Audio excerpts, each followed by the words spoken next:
এই মুহূর্তে কমলাপুর থেকে আমাদের সঙ্গে যুক্ত হচ্ছেন সহকর্মী রাকিব হাসান। রাকিব, সকাল থেকেই তো রানিং স্টাফদের কর্মবিরতি ও ট্রেন চলাচল বন্ধে যাত্রীরা ভোগান্তি পোহাচ্ছেন, তো দাবি পূরণে আর কোনো আশ্বাস কি মিলেছে? আমাদের বিস্তারিত জানান। ধন্যবাদ নাদিয়া আপনাকে।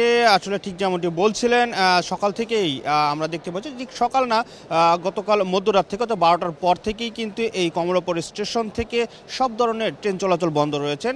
আমরা জানি যে রানিং যে স্টাফরা রয়েছেন তারা তাদের মূল বেতনের সঙ্গে আসলে অ্যালাউন্স যোগ করে পেনশন এবং আনুতোষিক সুবিধা দেওয়ার বিষয়ে যে জটিলতা রয়েছে সেইটি নিরসনের লক্ষ্যেই কিন্তু তারা এই আন্দোলনে ডাক দিয়েছেন। সে পূর্ব ঘোষিত এই কর্মসূচি অনুযায়ী তাদের এই আন্দোলন চলছে। আমরা এখন এই কমলাপুর স্টেশন সকাল থেকেই কিন্তু রয়েছে। সকাল থেকেই যে বিষয়গুলো আমরা দেখতে পেয়েছি, যে তাদের এই ঘোষণা থাকলেও কিন্তু রেলওয়ে কর্তৃপক্ষ এই বিষয়টি তারা আমলে না নিয়েই কিন্তু তারা সব ধরনের তাদের শিডিউল রেখেছিল ট্রেনের। কিন্তু হঠাৎ করেই যেহেতু 12টার পর থেকেই তারা এই রানিং স্টাফরা সব ধরনের ট্রেন চলাচল বন্ধ করে দেয়, সে কারণে কিন্তু এটি প্রচণ্ড বিপাকে পড়ে এই ট্রেন যাত্রীরা, যারা দূর দূরান্ত থেকে এই স্টেশনে আমরা দেখতে পেয়েছি যে রাতে এসছেন, সকাল ভোরে আসছেন, বিশেষ করে চট্টগ্রাম, কক্সবাজার কিংবা অন্যান্য যে দূরের যাত্রী রয়েছেন তারা বিভিন্ন জেলা থেকে এখানে আসছেন। আসার পরে হঠাৎ করে এই ধরনের এক পরিস্থিতিতে তারা কিন্তু অনেক বিপাকে পড়েছেন। থাকার ব্যবস্থা নিয়ে তারা কিন্তু নানান বিপাকে রয়েছেন।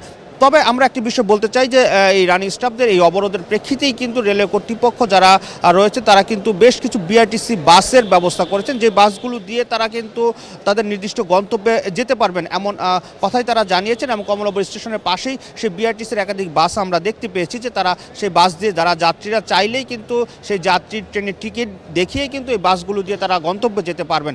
তবে অনেকের যারা টিকিট অনলাইনে করেছেন তাদের কিন্তু টিকিটের অনলাইনে রিফান্ড করা হয়েছে, তাদের টাকাগুলো ফেরত দেওয়া হয়েছে। তো সবকিছু মিলে একটি জটিলতা বিরাজ করছে, যেহেতু একটি হঠাৎ করে এই ধরনের একটি পরিস্থিতিতে পড়েছে, সেক্ষেত্রে এই ধরনের পরিস্থিতির জন্য প্রস্তুত ছিল না কমলাপুর রেলওয়ে কর্তৃপক্ষ। তারা বিপাকে পড়ছে। সকালেই আমরা দেখতে পেয়েছি রেলওয়ে স্টেশন পরিদর্শন করতে এসে বা যারা আন্দোলন করছেন তাদের সাথে কথা বলেছেন যে রেলওয়ের উপদেষ্টা রয়েছেন, তিনি কিন্তু এসছেন এবং তারা বারবার বলেছেন যে তাদের যে দাবি দাওয়াগুলো রয়েছেন তারা সেই দাবি দাওয়াগুলো এরই মধ্যেই কিন্তু একটি সুপারিশ আকারে অর্থ মন্ত্রণালয়ে প্রেরণ করা হয়েছে। যেহেতু এই বিষয়গুলোর সাথে অর্থ মন্ত্রণালয় জড়িত, তাই তাদের কিছু করার নেই, বিষয়গুলো অর্থ মন্ত্রণালয় থেকেই সমাধান হবে।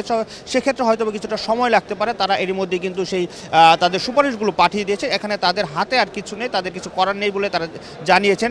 সকাল থেকেই এই স্টেশনে অবস্থান করছেন রেলওয়ে সচিব, এবং এখানে আমরা অল্প কিছুক্ষণ আগে আমরা দেখতে পেয়েছি যে বিএনপির নেতা অর্থাৎ শ্রমিক নেতা যিনি রয়েছেন শিমুল বিশ্বাস কিন্তু এই রেলওয়ে স্টেশনে প্রবেশ করেছেন এবং ভেতরেই রয়েছেন। তারা কিন্তু একটি ত্রিপক্ষীয় বৈঠক চলছে আমরা যতটুকু জানতে পারছি, যে সচিব রয়েছেন এবং এখানে আন্দোলন যারা করছেন তাদের সাথে শিমুল বিশ্বাস রয়েছেন বিএনপির পক্ষ থেকে। তারা একটি বৈঠক করছেন এবং বৈঠকে কি সিদ্ধান্ত হয় সেই সিদ্ধান্তের অপেক্ষায় কিন্তু আমরা এখনও রয়েছি।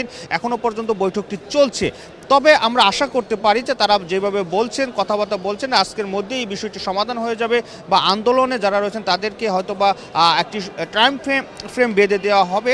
সেক্ষেত্রে হয়তোবা তারা এই আশ্বাসের প্রেক্ষিতে হয়তোবা তারা আজ এই আন্দোলন কর্মসূচি ট্রেন চলাচল যে বন্ধ করে দেওয়া হয়েছে সেই কর্মসূচি হয়তোবা তারা স্থগিত করতে পারে, এমন একটি আশ্বাস আমরা পেয়েছি। তবে এখনও কিছু বলা যাচ্ছে না, কারণ বৈঠকটি যেহেতু চলমান রয়েছে, বৈঠকটি শেষ হওয়ার পরেই হয়তোবা আমরা পরবর্তী বিষয়গুলো আপনার মাধ্যমে জানিয়ে যেতে পারবো। নাদিয়া।